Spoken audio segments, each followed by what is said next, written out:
The movie is literally called Kill. That's all it's about, and it delivers on that promise. It's about an army commando named Amrit who is on a train to New Delhi to elope with his fiancée.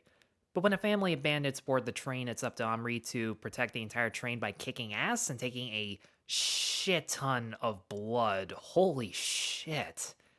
Usually the first movie that you see at TIFF is either kind of underwhelming or is a good but not great start. And this is hands down the best movie I've ever started off a festival with. And it goes without saying, for a movie called Kill, the action in this is the reason to check it out. 90% of Kill is basically an action scene that happens to have lines of dialogue and exposition come up every now and then in between. The fight choreographer was actually the same one who choreographed Snowpiercer, which makes a whole lot of sense. They're both in one setting, this claustrophobic but constantly moving location where there's handheld camera work and quick cut editing that actually makes the action more real and intense instead of making it look sloppy. For such a small area like a train car where you'd swear you couldn't make room to throw one punch, almost every opportunity to be gritty but also acrobatic, they take. Windows and doors where you can throw people out, body slamming faces, and even entire bodies into the bunk beds using anything like chains, broken glass. A couple other objects involving fire that I will not spoil because the crowd went fucking nuts during that sequence. Using all of those things as weapons were super creative, but the two most creative things that make it good are the sound design. Like, if you miss a hit, the surround sound will make you feel the impact and the gore regardless. And the kills. The kills in Kill are super fucking gory.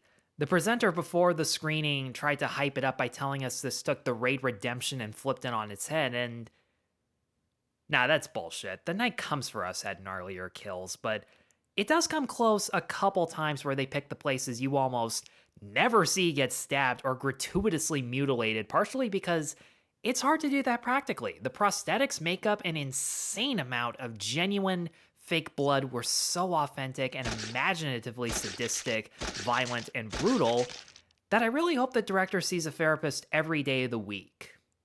He seemed like a nice guy during the Q&A, but that could be an act.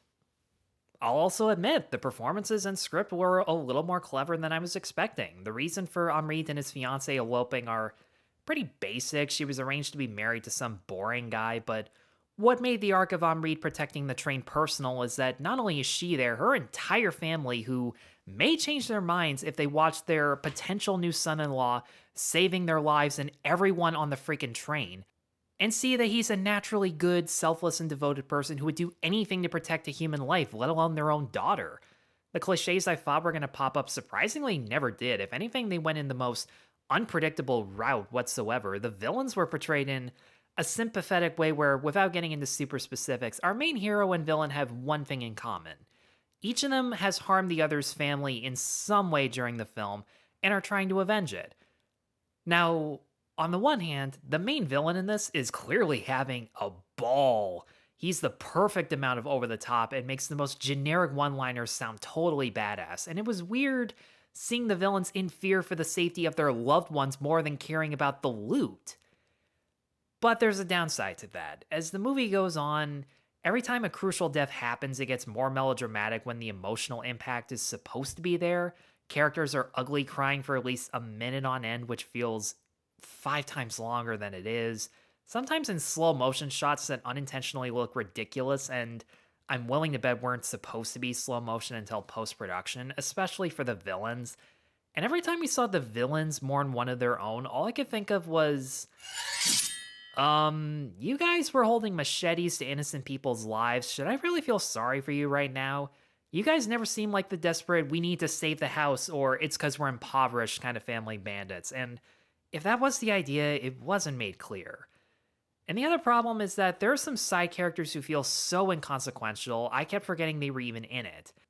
They had individually solid bursts of action or a quippy joke here and there, but there's this one sidekick. I call him a sidekick because, honest to God, his main job is to get his ass kicked and then, like, crawl on the floor, rest, and then go back to fighting and getting his ass kicked. And I mean, it's a commendable character trait to have, but that's literally the only character trait that he had.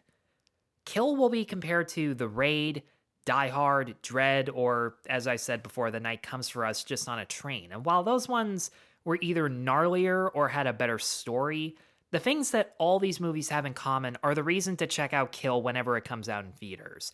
It takes a generic action plotline and restructures it where the first half would be the opening 5-minute backstory in any other disposable thriller.